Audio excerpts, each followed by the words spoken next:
कहानी का शीर्षक छाया का रहस्य। रात के 11 बजे थे।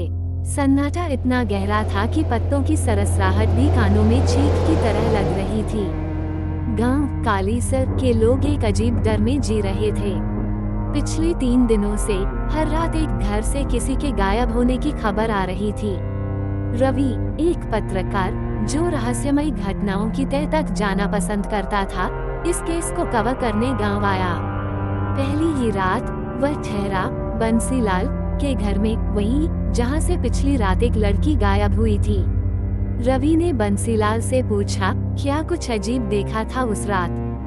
बंसीलाल ने कांपती आवाज में कहा, हाँ, एक छाया खिड़की से अंदर झांकी थी, फिर गायब हो गई। रवि चौंका। छाया इंसानी या कुछ और? रात के करीब 12:10 बजे रवि को कुछ आहटें सुनाई दी। उसने कैमरा उठाया और दबे पांव खिड़की के पास गया। सामने कोई नहीं था, लेकिन जमीन पर किसी के पैरों के निशान थे, जो घर के पिछवाड़े की ओर जा रहे थे। रवि उन निशानों का पीछा करते हुए गांव की पुरानी कुएं तक पहुंचा। वहां कुएं के पास रखा एक लाल रंग का दुपट्टा हवा में फड़फड़ा रहा था। ये तो उसी लड़की का है जो कल गायब हुई थी, रवि बुदबुदाया। अचानक कुएं से किसी के रोने की आवाज आई, एक औरत की। रवि डरते हुए कुएं के अंदर झांका, लेकिन वहां कुछ नहीं था। आवाज गायब हो गई थी। तभी उसके पीछे किसी ने हाथ रखा। रवि ने झट से पलटकर देखा, एक बूढ़ी औरत। उसने कहा, तू यहाँ क्या कर रहा है? चला जा, ये कुआं पापी आत्माओं का घर है। रवि को शक हुआ।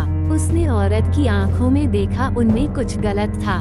वो पल पल रंग बदलती थी। रवि ने कैमरा ऑन कर दिया। औरत अचानक हंसने लगी, एक भयावह हंसी। तूने मुझे देख लिया, अब तू भी जाएगा। और रवि बेहोश हो गया।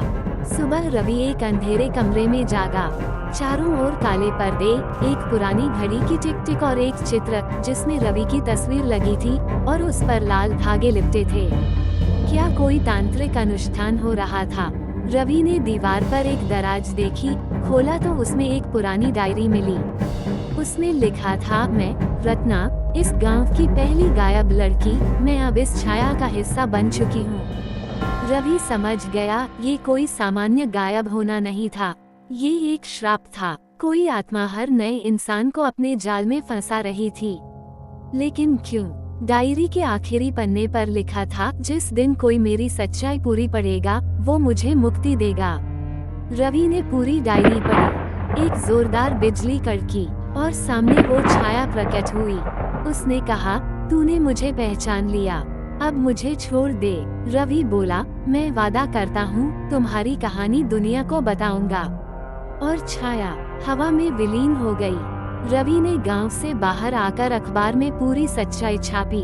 छाया का रहस्य नाम से कहानी छपी और तब से कोई नहीं गायब हुआ। पर हर रात रवि को अब भी महसूस होता है, कोई उसके कंधे पर हाथ रखता है।